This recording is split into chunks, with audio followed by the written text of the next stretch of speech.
the playlists. Exterior, cottage front yard, dusk. Louis lights up a cigarette on the front porch. He sees young Reggie riding a bike in the front yard. He turns away and speaks under his breath.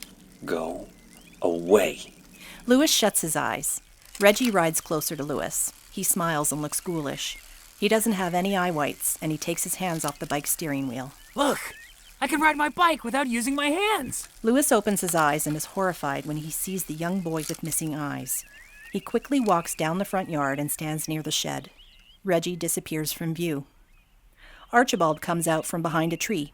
He's holding a violin in his hand and seems anxious. Louis, what are you doing? Time is running out.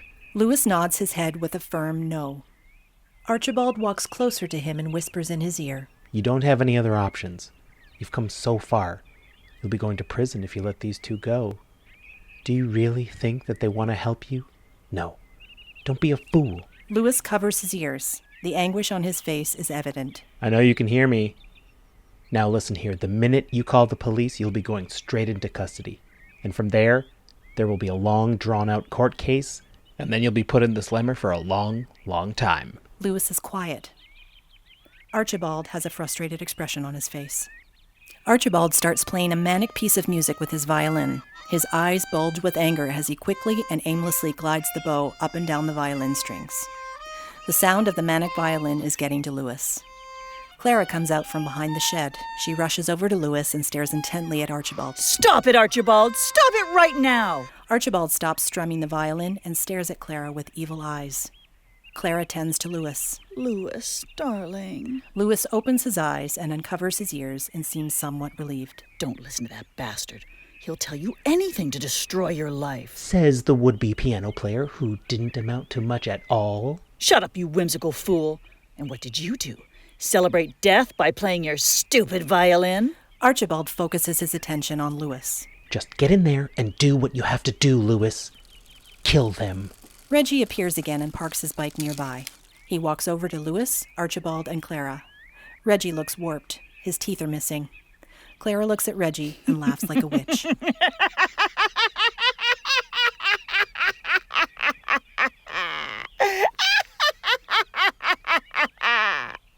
You look totally ridiculous.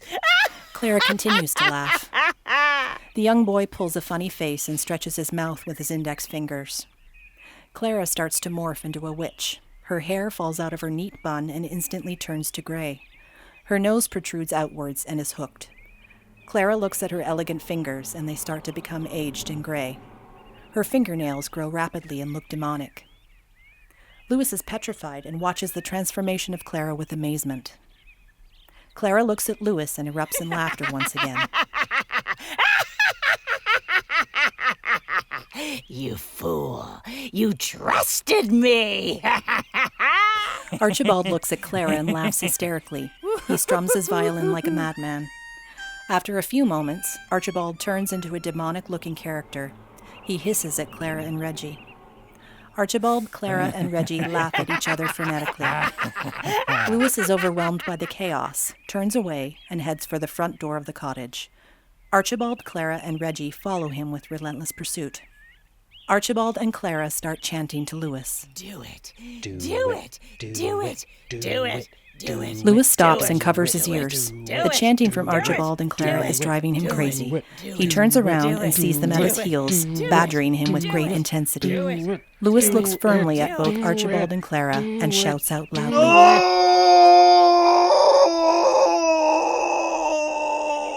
Interior, cottage living room, studio, dusk. Joel and Rachel react with terror when they hear Louis shouting. Their eyes are wide open. Rachel panics. He's gone crazy. He's gonna kill us. Exterior, cottage front yard, dusk. Louis is at the tail end of his shouting rampage. Oh! Archibald, Clara, and Reggie appear to be shocked by Louis's loud scream and move backwards a few steps.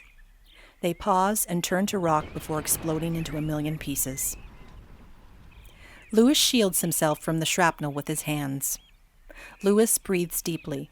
He seems relieved and stops to appreciate the silence. The chaos of the voices have ceased. It is quiet, peaceful. Interior, cottage living room, studio, dusk. Rachel has tears in her eyes. She speaks to Joel. I'm so sorry. It's over. Rachel, we're not gonna die. Stop thinking like this. No, I just know it. We're finished. Rachel sobs. We're not finished. Just hang tight. Lewis walks swiftly through the front door. Joel and Rachel compose themselves. Lewis frantically walks to the studio desk. Let me just turn this fucking crap off. Fucking Archibald can kiss my ass, the fucker. Lewis is flustered. Lewis, what's wrong? Finally got rid of those fuckers. They were all demons, even Clara. What happened? Don't worry. It's too hard to explain. I'm gonna call the police now, and we'll get them to come over. Do you think you can say something positive on my behalf? Something along the lines that I didn't abuse or hurt you? I don't want to do any time. Definitely, man. I realize that you got yourself caught up in a mind trap. I want to help you. We both do. We were discussing this while you were outside. Can't believe what a douchebag I am. Relax. Just keep calm. It's nearly over. Everything's gonna be okay. Lewis picks up his cell phone and dials 911. He sets the call to speaker. Joel and Rachel look on in amazement. 911, what is your emergency?